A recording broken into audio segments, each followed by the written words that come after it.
వర్షాల వల్ల సీజనల్ వ్యాధులు విస్తరిస్తున్నాయి. ప్రతిరోజు ఆసుపత్రికి రోగులు క్యూ కడుతున్నారు. సీజనల్ వ్యాధులు రాకుండా ఎలాంటి జాగ్రత్తలు తీసుకోవాలి? మాన్సూన్లో ఎలాంటి అనారోగ్య సమస్యలు తలెత్తుతాయి? వాటి లక్షణాలేంటి? ప్రజలు ఎటువంటి జాగ్రత్తలు తీసుకోవాలి వంటి అంశాలపై care hospital senior consultant general medicine doctor Prashanth చంద్రతో మా ప్రతినిధి Anjuma face to face. Seasonal వ్యాధులు ప్రజలను సతమతం చేస్తున్నాయి. ఇటు ప్రైవేట్ గవర్నమెంట్ హాస్పిటల్స్కి రోగులు క్యూ కడుతున్నారు. మాన్సూన్లో తీసుకోవాల్సినటువంటి జాగ్రత్తలు ఏంటి, వైరల్ ఫీవర్ అటాక్ అయ్యిందని తెలియడానికి గల సిమ్టమ్స్ ఏంటి అనేది కూడా తెలుసుకునే ప్రయత్నం చేద్దాము. ప్రస్తుతం మనం బంజారాహిల్స్లో ఉన్నటువంటి కేర్ హాస్పిటల్స్లో ఉన్నాము. మనతో పాటు senior consultant internal medicine Prashanth Chandra garu ఉన్నారు. మిగతా విషయాలను ఆయన మాటల్లోనే అడిగి తెలుసుకుందాము. నమస్తే సార్. సార్, ప్రస్తుతం మనం చూసుకుంటే మాన్సూన్ సీజన్ స్టార్ట్ అయిపోయింది, వర్షాలు కురుస్తున్నాయి, చాలామంది వైరల్ ఫీవర్స్ బారిన పడుతున్నారు. సో ఈ సమయంలో తీసుకోవాల్సినటువంటి జాగ్రత్తలు ఏంటి? సో బేసిక్గా మనకి ఇప్పుడు ఈ సమ్మర్ నుంచి మనం రైనీ సీజన్లోకి ఎంటర్ అయినాయి. ఈ డిఫరెన్స్లో మనకి టెంపరేచర్ వేరియేషన్ వల్ల 3 రకాల వైరస్ సీజనల్ డిసీజెస్ మనం చూస్తున్నాము. మొదటిగా చెప్పుకునేది ఈ టెంపరేచర్ డిఫరెన్స్ వలన వచ్చేది ఫ్లూ వైరస్. ఇది ఎక్కువగా వ్యాప్తి చెందుతుంది. సో దగ్గు, జలుబు, తలనొప్పి ఆ విధంగా వచ్చేది. ఇది ఒకళ్ళ నుంచి ఒకళ్ళకి కూడా దగ్గు ద్వారా వ్యాపిస్తుంది అనమాట. దగ్గులో దగ్గినప్పుడు ఆ వైరల్ కణాలు గాల్లో అంతే సస్పెండ్ అయి ఉంటాం, అది పక్క వాళ్ళు ముట్టుకోవడం, లేకపోతే వాళ్ళు చెయ్యి అడ్డు పెట్టుకోవడం వలన చేతికి వైరస్ అంటుకొని వాళ్ళు డోర్ హ్యాండిల్, పెన్లు ఇలాంటివి ముట్టుకున్నప్పుడు అవి మనం హ్యాండిల్ చేసినప్పుడు మళ్ళీ మనము చెయ్యి ముక్కు దగ్గర పెట్టుకున్నప్పుడు వాళ్ళ నుంచి మనకి వ్యాప్తి చెందుతుంది ఒకళ్ళ నుంచి ఒకళ్ళకి. రెండో రకం మనం చూసేది నీటి ద్వారా కలుషిత నీటి కానీ ఆహారం కానీ తీసుకోవడం వలన డయేరియా, గ్యాస్ట్రోఎంటరైటిస్ అంటాం. దాంట్లో మనం చెప్పుకోదగింది మొదటిది వైరల్ గ్యాస్ట్రోఎంటరైటిస్ ఒకటి, రెండోది హెపటైటిస్ ఒకటి. తర్వాత మూడోది మనం చాలా ఎక్కువగా వింటున్నాము అండ్ చాలామంది భయపడేది కూడా దోమకాటుతో వచ్చే డెంగ్యూ జ్వరం కానీ చికెన్ గున్యా జ్వరం కానీ.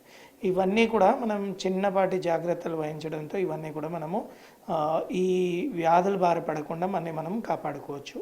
ఒకటి, శుభ్రమైన నీరు తాగాలి, కాచి చల్లార్చిన నీళ్లు తాగాలి. బయట రోడ్డు పక్కన దొరికే అల్పాహారం ఏది కూడా తీసుకోకూడదు. ఎక్కడ పోయినా ఇంటి నుంచి వాటర్ అనేది తీసుకోపోతే మంచిది. రెండోది, మనం బయటికి వెళ్ళేప్పుడు ఫుల్ లెంత్ ఉండే డ్రెస్సెస్ వేసుకోవడము, ఫుల్ స్లీవ్ డ్రెస్సెస్ వేసుకోవడము, అలాగే మస్కిటో రెపెలెంట్స్ లాంటివి వాడుకోవడం వల్ల దోమకాటికి గురవ్వకుండా మనం కాపాడుకోవచ్చు.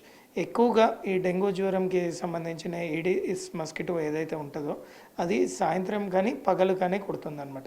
సో ఆ టైంలో ఖచ్చితంగా మనం ఫుల్ స్లీవ్స్ వేసుకోవడం, పిల్లలు ఆడుకోవడానికి పోయేప్పుడు ఫుల్ స్లీవ్స్ డ్రెస్సెస్ వేసుకోవడం మంచిది.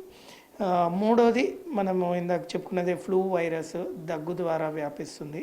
సో మనము కర్చీఫ్ లాంటిది ఏదైనా అడ్డు పెట్టుకోవటము, అలాగే మాస్కులు వాడటము, హ్యాండ్ శానిటైజేషన్ ఇంతకుముందు మనకి కోవిడ్ టైంలో బాగా అలవాటైనది. ఆ హ్యాండ్ శానిటైజేషన్ లాంటివి చేసుకుంటే ఈ వైరస్ బారిన కూడా పడకుండా కాపాడుకోవచ్చు.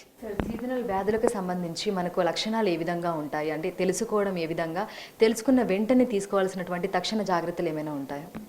సో ఈ వైరస్లన్నీ కూడా మొదటిగా మనకు మొదలయ్యేది తీవ్రమైన ఒంటి నొప్పులతో, తలనొప్పితో, జ్వరం కూడా ఈ డెంగ్యూ చికెన్ గున్యా జ్వరాల్లో చాలా ఎక్కువగా ఉంటుంది. 102, 103 పైబడిన ఉంటుంది. సో జ్వరం మొదలైనప్పుడు మొదటిగా పారాసెటమాల్ ఒకటి తీసుకోవచ్చు. ఆస్పిరిన్ లాంటి మందులు తీసుకోకూడదు. పారాసెటమాల్తో పాటు రెస్ట్ తీసుకోవడము, లిక్విడ్స్ ఎక్కువ తీసుకోవడం మంచిది. సో మొదటి రోజు జ్వరం తగ్గకపోతే పారాసెటమాల్ తీసుకున్న, జ్వరం తీవ్రత ఎక్కువైనా వాంతులు, విరోచనాలు లాంటివి ఉంటే ఎంబడే దగ్గర ఉన్న డాక్టర్ని కన్సల్ట్ చేయడం మంచిది. సో ప్రస్తుతం చూసుకున్నట్లయితే కూడా పేషెంట్స్ ఫ్లో అనేది ఏ విధంగా ఉంది సార్? అండ్ చిన్నపిల్లలు కానీ పెద్దవాళ్ళు కానీ, అంటే కోమార్బిడిటీస్ ఉన్నవాళ్ళు కానీ ఎటువంటి జాగ్రత్తలు తీసుకోవాలంటారు? ఎక్కువ మటుకు మనం చూస్తున్నది కూడా ఈ ఫ్లూ వైరస్ వచ్చిన వాళ్ళందరూ కూడా ఓపీ బేసిస్లోనే ట్రీట్మెంట్ అవుతుంది. వైరస్కి మనకి స్పెసిఫిక్గా యాంటీవైరల్ మందులు లాంటివి ఏమి ఇవ్వము. పారాసెటమాల్ అండ్ సిమ్టమాటిక్ ట్రీట్మెంట్ అంటాం. సో ఫ్లూయిడ్స్, బీపీ డౌన్ అయితే ఫ్లూయిడ్ అవి ఇవ్వడమే తీసుకుంటాం. అయితే ఏదైతే డెంగ్యూ జ్వరం బారిన పడిన వాళ్ళల్లో ఒక 100 మందిలో 20 మందికి ప్లేట్లెట్ కణాలు బాగా తగ్గడం జరుగుతుంది. అలాంటి వాళ్ళని అబ్జర్వేషన్ గురించి మాత్రం అడ్మిషన్ అడ్వైస్ చేస్తున్నాం. సో చిన్నపిల్లలు కానీ పెద్దవాళ్ళు కానీ దీర్ఘకాలిక వ్యాధులు ఉన్న వాళ్ళు కానీ ఈ సీజనల్ వ్యాధుల బారిన పడినప్పుడు వాళ్ళు ఎటువంటి జాగ్రత్తలు తీసుకోవాలంటారు? ఇందాక చెప్పిన విధంగానే మనం పారాసెటమాల్ తీసుకోవాలి, రెస్ట్ ఒకటి, ఫ్లూయిడ్స్ బాగా తీసుకోవాలి, మితంగా ఫ్లూయిడ్స్ తీసుకోవడము.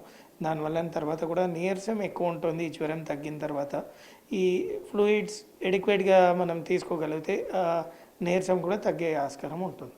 Thank you sir. సో ప్రస్తుతం మనం చూసినట్లయితే కూడా సిటీలో మనకు సీజనల్ వ్యాధులు అనేవి పెరుగుతున్నాయి. చాలా మంది వైరల్ ఫీవర్స్ బారిన పడుతున్నారు. ముఖ్యంగా ఓపీకి వస్తున్నటువంటి కేసులు కూడా అధిక సంఖ్యలో ఇవే ఉంటున్నాయి. దీంతో పాటు కూడా ఇన్పేషెంట్ అవుతున్న వారు కూడా పెరుగుతున్నారు. అయితే ఒక్కసారి మనకు ఈ వ్యాధికి సంబంధించినటువంటి లక్షణాలు కనుక మనం చూసినట్లయితే కూడా దగ్గరలో ఉన్నటువంటి డాక్టర్లను కన్సల్ట్ అవ్వడము, అదేవిధంగా దీనికి సంబంధించినటువంటి జాగ్రత్తలు తీసుకోవడం కూడా చేయాలని వైద్యులు సూచిస్తున్నారు. వీడియోని కృష్ణతో అంజుమా, బిగ్ టీవీ, హైదరాబాద్.